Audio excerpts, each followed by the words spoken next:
Yeah, well, hello everyone. Welcome back. Welcome to the current affairs of 14th December 2023. Let's say the first one. Which state has the highest Ramsar sites in India?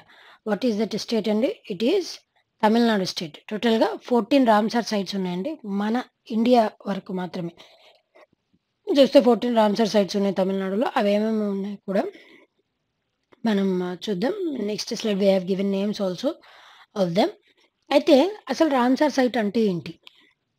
Basically what is a Ramsar site? దానికి ఆ పేరు ఎలా వచ్చింది? In the year 1971 1971వ సంవత్సరంలో రామ్సార్‌లో జరిగినటువంటి ఒక convention, Ramsar convention on wetlands. Ramsar convention on wetlands. దాని తర్వాత చాలామంది చాలా దేశాల నుంచి చాలామంది డెలిగేట్స్ ఈ Ramsar site convention Ramsar convention on wetlands దీని కొరకు సైన్ చేశారు. సైన్ చేసిన డేట్ కూడా ఇంపార్టెంట్ అండి. దట్ ఈస్ ఆన్ 2 ఫిబ్రవరి 1971. అందుకే 2 ఫిబ్రవరిని మనం వరల్డ్ వెట్‌లాండ్స్ డేగా సెలబ్రేట్ చేస్తారు. దానికి స్పెషాలిటీ ఏంటి అనంటే రామ్సార్ సైట్ ఆహ్, కన్వెన్షన్ సైన్ అయినటువంటి day. That is on 2 Feb. ఆ విధంగా అసలు రామ్సార్ సైట్ అంటే ఏంటి? దేన్ని రామ్సార్ సైట్‌గా పరిగణిస్తారు అనంటే ఏదైనా ఒక వెట్‌లాండ్ అంటే ఏంటండి? బేసిక్‌లీ వెట్‌లాండ్ అనంటే అది మార్ష్ ల్యాండ్ అవ్వచ్చు. లేదు అనంటే ఒక సార్ట్ ఆఫ్ లేక్ అవ్వచ్చు. Whatever it might be. Wetland పేరుకి తగ్గట్టే మార్ష్ ల్యాండ్ ఉంటుంది. అండ్ దాంట్లో కూడా రామ్సార్ సైట్ అవ్వాలి అనంటే సమ్ 9 క్రైటీరియా ఉంటాయండి. ఆ 9 క్రైటీరియా మీట్ అయినప్పుడే దాన్ని రామ్సార్ సైట్ కేటగిరీలోకి వేస్తారు. ఆ 9 క్రైటీరియాలో అక్కడ ఫ్లోరా అండ్ ఫనా ఇంత ఉండాలి. అదేవిధంగా దాని చుట్టుపక్కల లివింగ్ లివింగ్ పీపుల్ ఇంతమంది ఉండాలి. ఇవన్నీ కూడా అంటే దానికి కొన్ని యూనిక్ క్వాలిటీస్ ఉండాలి. ఇట్లా టోటల్‌గా 9 క్రైటీరియా ఉంటాయి. ఆ 9 క్రైటీరియాని సాటిస్ఫై చేసిన దానిని రామ్సార్ సైట్‌గా పరిగణిస్తారు. ఒకసారి ఏదైనా ఒకదాన్ని ఒక వెట్‌లాండ్‌ని రామ్సార్ సైట్‌గా పరిగణించారు అనంటే దాని యొక్క కన్జర్వేషన్ మెజర్స్ ఆ స్టేట్ కానివ్వండి, ఆ నేషన్ కానివ్వండి తీసుకుంటూ ఉండాలి. అంటే so that to protect that wetland from being extinct అవ్వకుండా ప్రొటెక్ట్ చేయటానికి, కన్జర్వ్ చేయటానికి ఈ రామ్సార్ సైట్ అన్నటువంటి ఆ గుర్తింపు వర్తిస్తా ఉంటదనమాట. అట్లా 1971లో యునెస్కో వాళ్ళ హయాంలో ఈ రామ్సార్ సైట్ కన్వెన్షన్ దీనిని సైన్ చేశారు. మరి ఎప్పటి నుంచి ఎగ్జిస్టెన్స్‌లోకొచ్చిందండి? This is also important. It came into force in 1975. Implement అయింది మాత్రం 1975 నుంచి. మరి మన ఇండియా ఎప్పుడు జాయిన్ అయింది? ఇది కూడా ఇంపార్టెంట్. కొన్ని కొన్ని ఎగ్జామ్స్‌లో అడిగారు కూడా. 1982లో మన ఇండియా ఈ రామ్సార్ సైట్ దీంట్లో మెంబర్‌గా ఇండియా జాయిన్ అయింది 1982లో. అట్లా ఇది ఇంటర్ గవర్నమెంటల్ అండ్ ఎన్వైర్న్మెంటల్ ట్రీటీగా ఈ రామ్సార్ సైట్ ట్రీటీని చెప్పొచ్చు. అట్లా వెట్‌లాండ్స్‌ని ఐడెంటిఫై చేసి వాటికున్నటువంటి ఎకలాజికల్ ప్రాధాన్యతని గుర్తించి కన్జర్వ్ చేయటమే దీని యొక్క ముఖ్యమైనటువంటి ఉద్దేశ్యం. అండ్ కొన్ని కొన్ని రామ్సార్ సైట్స్ ఏమవుతాయనంటే దేల్ దేల్ గో ఇట్లా రామ్సార్ సైట్‌గా గుర్తించినప్పటికీ కూడా మెజర్ సరిగ్గా తీసుకోకపోవటం వలన అవి they are about to extinct. అట్లాంటి వాటిని ఐడెంటిఫై చేయటానికి ఒక రికార్డ్ ఉంటుందండి. థాట్ ఈజ్ మాంట్రెక్స్ రికార్డ్ అని జెప్పేసి అంటారు. కొన్ని కొన్ని ఆల్రెడీ దీంట్లోకి ఎంటర్ అయితే మరలా ఎగ్జిట్ అవ్వలేరా అండి అనంటే, ఎగ్జిట్ కూడా అయ్యే అవకాశం ఉంటుంది. రామ్సార్ సైట్స్ ఏవైనా ఎక్స్‌టింక్ట్ అయ్యేటువంటి అవకాశం లేదా వాటికున్నటువంటి ప్రాధాన్యతకి తగ్గట్టు కన్జర్వ్ చేయట్లేదు అనంటే మాంట్రెక్స్ రికార్డ్‌లోకి ఎంటర్ అవుతుంది.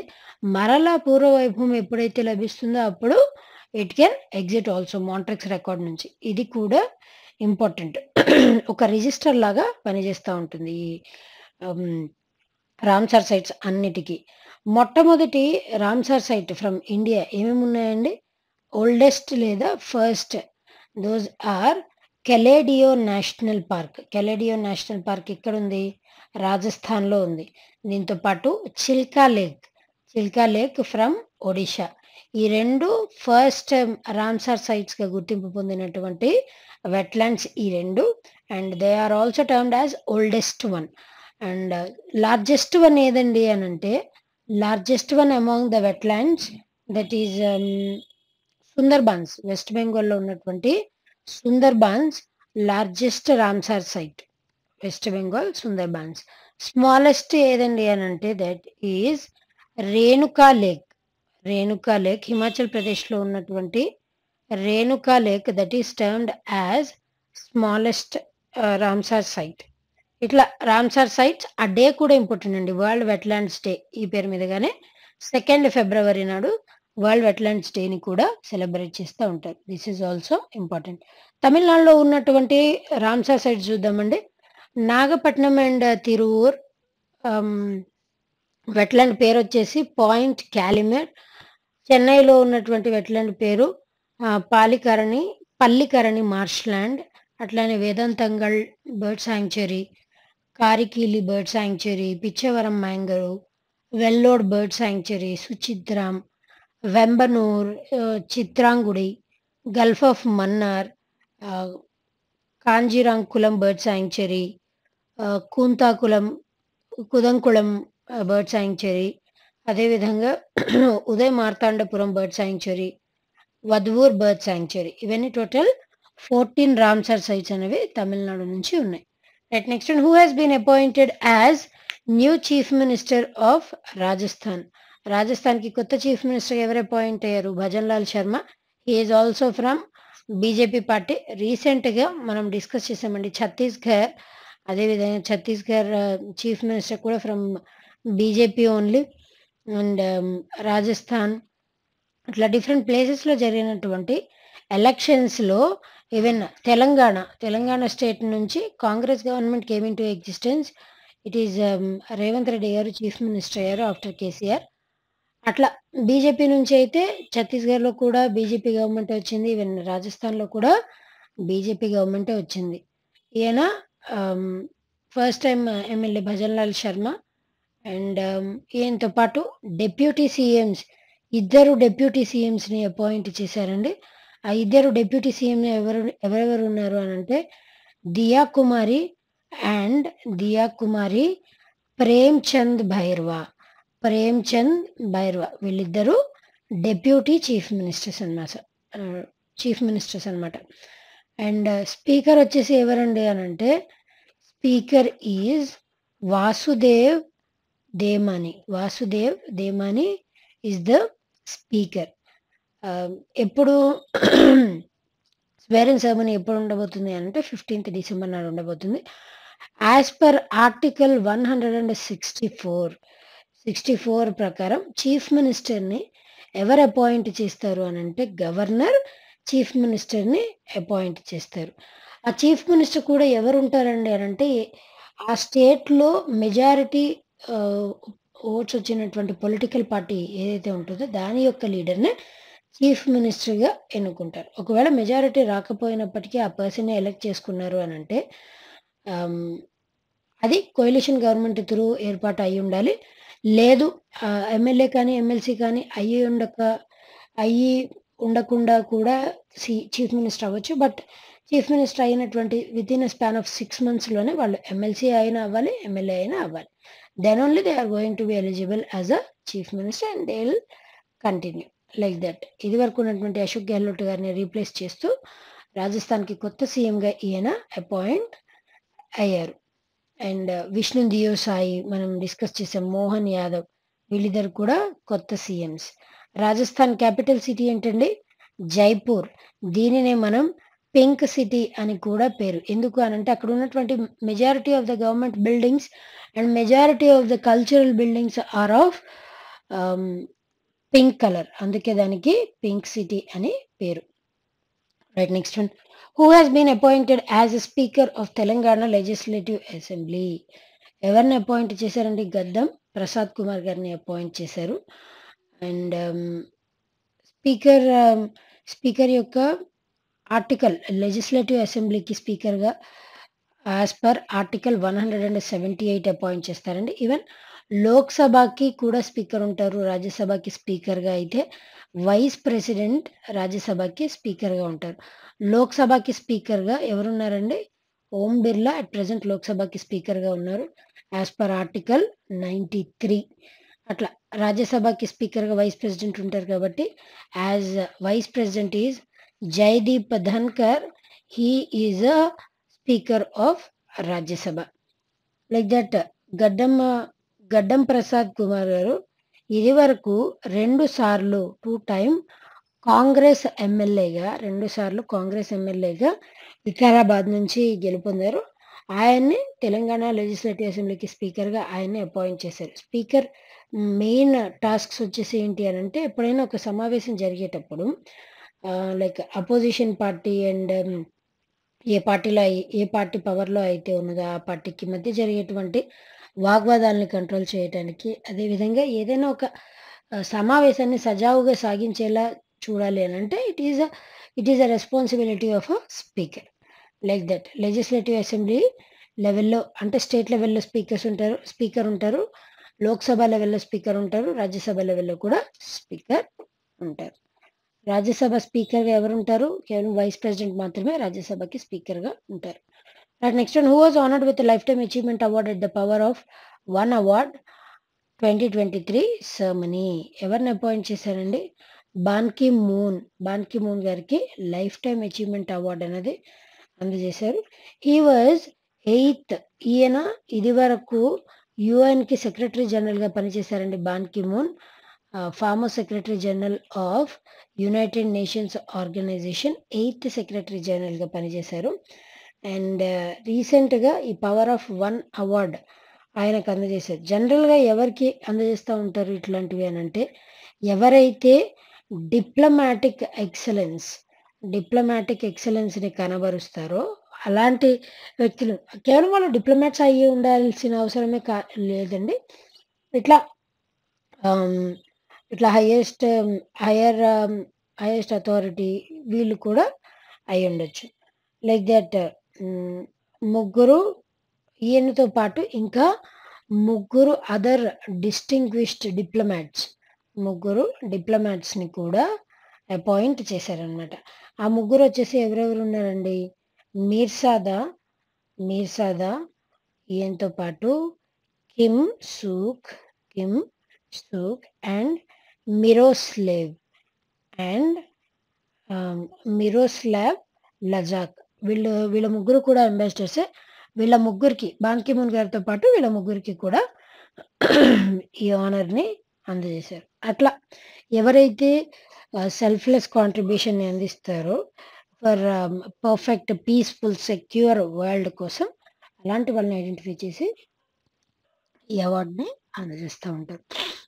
Right. Next one, recently Asad Shafiq has announced retirement from which sport? From the sport cricket అండి. He is from the country Pakistan దేశస్థుడు అసాద్ షఫీక్. ఈయన వచ్చేసి ఇప్పటి వరకు he has played 77 test matches, 60 ODIs and 10 T20 internationals. ఈయన వచ్చేసి మిడిల్ ఆర్డర్ బ్యాటర్ అండి. Is of 37-year-old. మొట్టమొదటి ఇంటర్నేషనల్ ఛాంపియన్షిప్ ఇంటర్నేషనల్ డెబ్యూ ఏ ఇయర్లో జరిగింది అని అంటే in the year 2010. Because of his personal reasons he has announced retirement from cricket at all the levels. Clear kada? Right. Next one. As per the survey data released by US-based consultancy firm that is Morning Consult, who is the top most popular global leader? Who is he? He is Narendra Modi with 76% votings. He again stood in the top position. Earlier కూడా చాలాసార్లు ఈయన ఇట్లా top పొజిషన్లో ఉన్నారు నరేంద్ర మోదీ గారు. Morning Consult అనేటువంటిది it is US based research firm అండి. ఈ ఫర్మ్ ప్రతి వారం వీక్లీ రిపోర్ట్ని అందజేస్తూ ఉంటుంది. ప్రతి వారం కూడా ఎవరు పవర్ఫుల్ లీడర్స్ ఈ వారం ఎవరు depending upon the situation they clear it out అనమాట. నెంబర్ 1 పొజిషన్లో నరేంద్ర మోదీ గారు ఉన్నారు. అండ్ సెకండ్ ప్లేస్లో ఎవరున్నారండి? It is Andres Manuel Lopez Obrador ఈయన వచ్చేసి మెక్సికో ప్రెసిడెంట్. మెక్సికో ప్రెసిడెంట్ అయినటువంటి లోపెజ్ ఓబ్రడార్ ఈయన 2వ స్థానంలో ఉన్నారు. 3వ స్థానంలో Swiss confederation president Alain Alain Berset 3వ స్థానంలో ఉన్నారు. 4వ స్థానంలో ఎవరున్నారు? Lula da Silva, Brazil Brazil leader అయినటువంటి లులా డా సిల్వా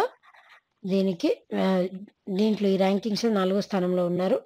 5వ స్థానంలో ఎవరున్నారండి అనంటే ఆస్ట్రేలియా పీఎం అయినటువంటి యాంథోనీ ఆల్బనీస్ 5వ స్థానంలో ఉన్నారు. అండ్ యుఎస్ ప్రెసిడెంట్ అయినటువంటి యుఎస్ ప్రెసిడెంట్ జో బైడెన్ ఈయన వచ్చేసి 8వ స్థానంలో ఉన్నారు. లైక్ దట్ లోయెస్ట్ పొజిషన్‌లో ఎవరున్నారండి అనంటే పీటర్ పెట్రోఫియాలా చెజ్ రిపబ్లిక్ పిఎం అయినటువంటి పెట్రోఫియాలా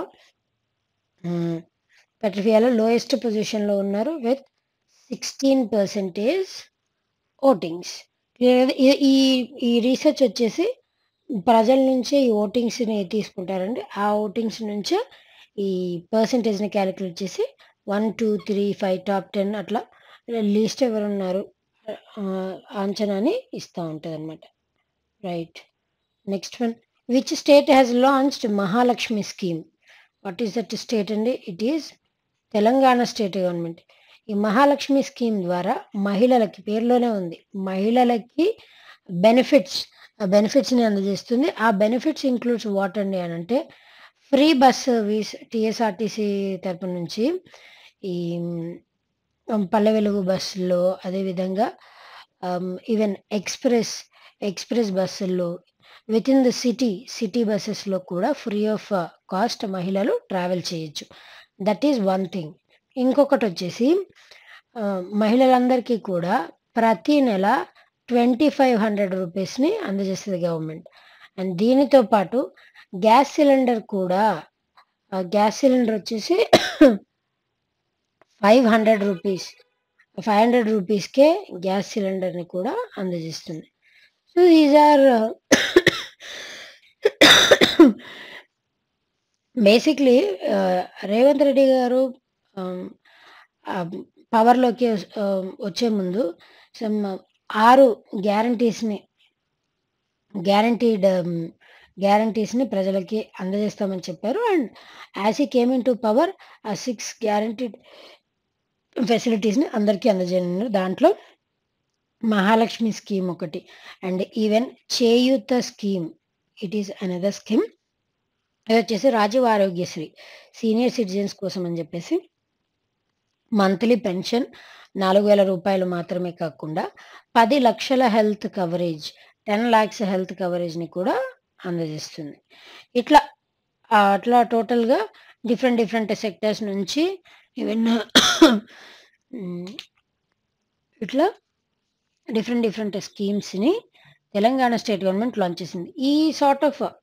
ఈ ఫ్రీ బస్ సర్వీస్ ఫెసిలిటీ అన్నది వేరే స్టేట్లో కూడా మనం గమనించవచ్చు. ఈవెన్ కర్ణాటకలో కూడా సేమ్ సార్ట్ ఆఫ్ సర్వీస్ ఉంది. దీనివల్ల ప్రజలకి లైక్ పబ్లిక్ ట్రాన్స్పోర్ట్ ఎక్కువ అలవాటు చేయడం కానివ్వండి, ఎన్వైర్మెంటల్ రిలేటెడ్ బెనిఫిట్స్ కూడా కలుగుతాయి. Right. Next one, according to a new United Nations report, which country has become the world's top producer of opium? What is that country అండి? It is Myanmar. ఇదివరకు దాన్ని Burma అని చెప్పేసి అనేవారు, Myanmar. అయితే Myanmar కంటే ముందు ఆఫ్ఘనిస్తాన్ గ్లోబల్ లెవెల్లోనే ఓపియం ఈజ్ నథింగ్ బట్ దీన్నే పాపీ సీడ్స్ అని కూడా అంటారు. పాపీ సీడ్ కల్టివేషన్ లేదా ganja, that is nothing but opium.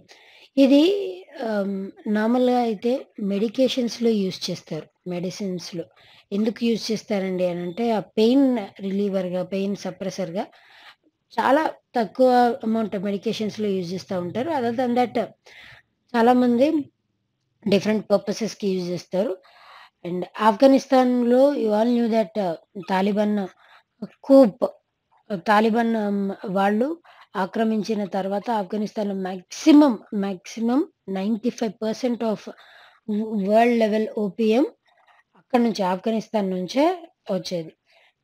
And ఇంకొక రీజన్ వచ్చేసి ఏంటి, మయన్మార్ నుంచి రావడానికి మేజర్ కారణం వచ్చేసి ఏంటి అని అంటే తాలిబాన్స్ వెళ్ళిన తర్వాత ఆఫ్ఘనిస్తాన్ ఈ సారీ ఈ ఓపియం కల్టివేషన్ని బ్యాన్ చేయడం అది వన్ ఆఫ్ ద రీజన్స్.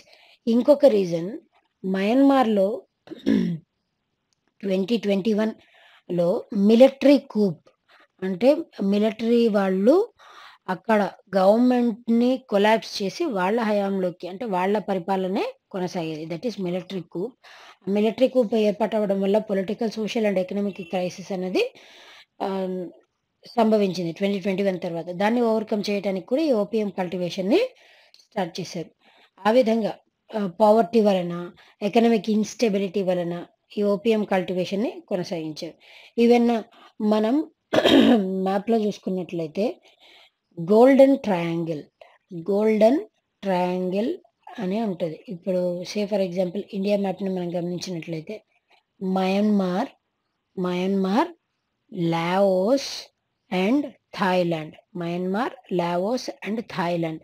ఈ మూడిటిని ఈ మూడిటిని కనెక్ట్ చేస్తే మనకొక ట్రయాంగిల్ ఫార్మ్ అవుతదనమాట. మూడిటిని కనెక్ట్ చేస్తే ఒక ట్రయాంగిల్ ఫార్మ్ అవుతుంది. ఈ మధ్యలో ఈ ఏరియాలో ఎక్కువగా ఓపీఎం కల్టివేషన్ అనేది జరుగుతది.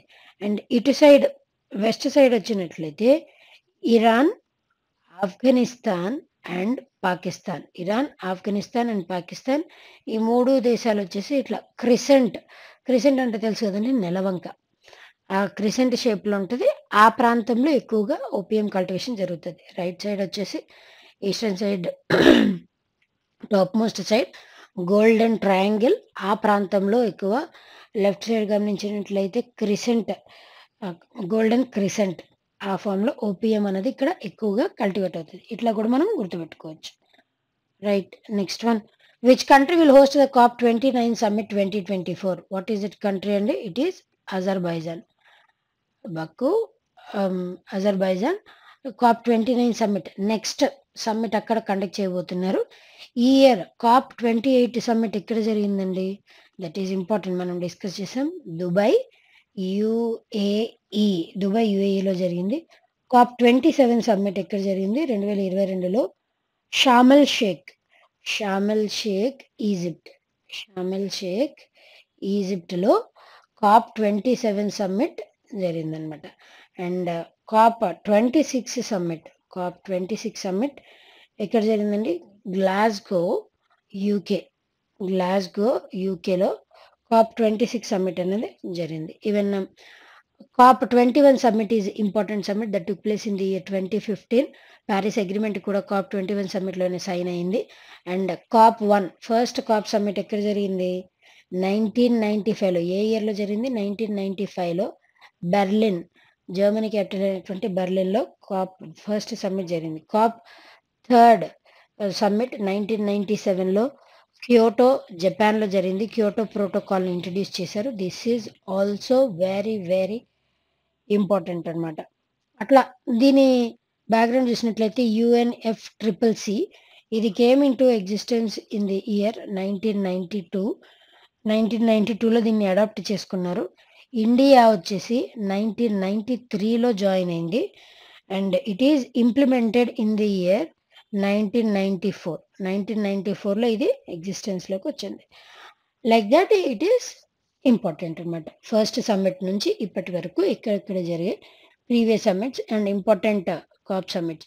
మన భారతదేశం కూడా ఒక కాప్ సమ్మిట్‌ని హోస్ట్ చేయడానికి రైట్స్‌ని అడిగింది. ఇదివరకు కూడా మన భారతదేశం ఒక్కసారి కాప్ సమ్మిట్‌ని కండక్ట్ చేసింది. దట్ ఈస్ కాప్ 8 సమ్మిట్ 2002లో న్యూఢిల్లీలో జరిగింది. ఇది ఫర్ ద ఫస్ట్ టైమ్ ఇండియాలో ఒక కాప్ సమ్మిట్ జరగడం. Next COP 33, 33rd COP summit 2028లో జరగబోయేటువంటి 33rd కాప్ సమ్మిట్ మన భారతదేశంలో కండక్ట్ చేయటానికి మన నరేంద్ర మోదీ గారు ఆసక్తిని కూడా చూపించారు రీసెంట్‌గా జరిగినటువంటి కాప్ సమ్మిట్‌లో. Right. Next one, the last one for today. Who is the first woman since Serena Williams to win the WTA world tennis association player of the year twice in a row? Who is she? She is none other than Iga Swiatek అండి. Iga Swiatek రెండో consecutive సీజన్‌లో కూడా ఈవిడే player of the year గెలుచుకోవడం అనేది this is for the first time after Serena Williams. This is for the first time happened. Serena Williams last year retire అయ్యారు. We all knew her. And Ivida, she is of 22-year-old and she is from the country Poland. Capital city ఏంటండి Warsaw and the currency is zloty. దీంతో పాటు ఇంకా several అవార్డ్స్ని కూడా అందజేశారు. What are those awards అండి అని అంటే దోస్ ఆర్ జెంగ్ క్విన్ Quinn Wen. She is from China. The most improved player of the year. The most improved player of the year title ni Zheng Qinwen from China. She has won this one. And Russia nunchi it is Mira Andreeva from Russia.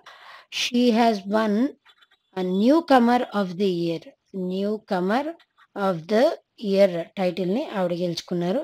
And from Ukraine it is she is Elena Svitolina from Ukraine. She has won comeback player of the year title ని ఆవిడ గెలుచుకున్నారన్నమాట. So these are several other important aspects regarding this World Tennis Association awards. Right. Short news. SBI to sign 70 million euro line of credit with German lender KfW to support solar photovoltaic projects. China and Egypt collaborated to develop jointly assemble Mirsat-2 satellite. AC2 Mercer, according to Mercer Quality of Living City Index in India, Hyderabad ranked 153, Pune ranked 154, Bangalore at 156. India has ranked 11th position on the 100 best cuisines in the world. Top 5 countries include Italy, Japan, Greece, Portugal, China. Star pacer Muhammad Shami has been nominated for the CS Arjuna Award. Telangana ranked among the top in own tax revenue collections at 84.2% of overall tax collected. Right, a quick revision.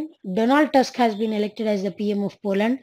Pushpa Bharati is set to receive 33rd Vyas Samman. Sir Sikoma Perugia team has won the FIVB Men's Volleyball Club. Tiryani block has secured the top position in the first Delta rankings. 24th edition of Hornbill Festival concluded recently in Nagaland. Essentio Software Company has won 2 awards at the 5th edition of IBS Intelligence Global FinTech Innovation Awards. Javed Akhtar will be felicitated with Padma Pani Lifetime Achievement Award at the Ajanta Ellora Film Festival. Indian Navy conducts biannual Prasthan exercise of Mumbai coast. Question of the day, which is the national bird of India? Everyone might have known about this. If you have known, do comment in the comment section. And that's all for today. We'll be meeting again tomorrow. Until then, thank you.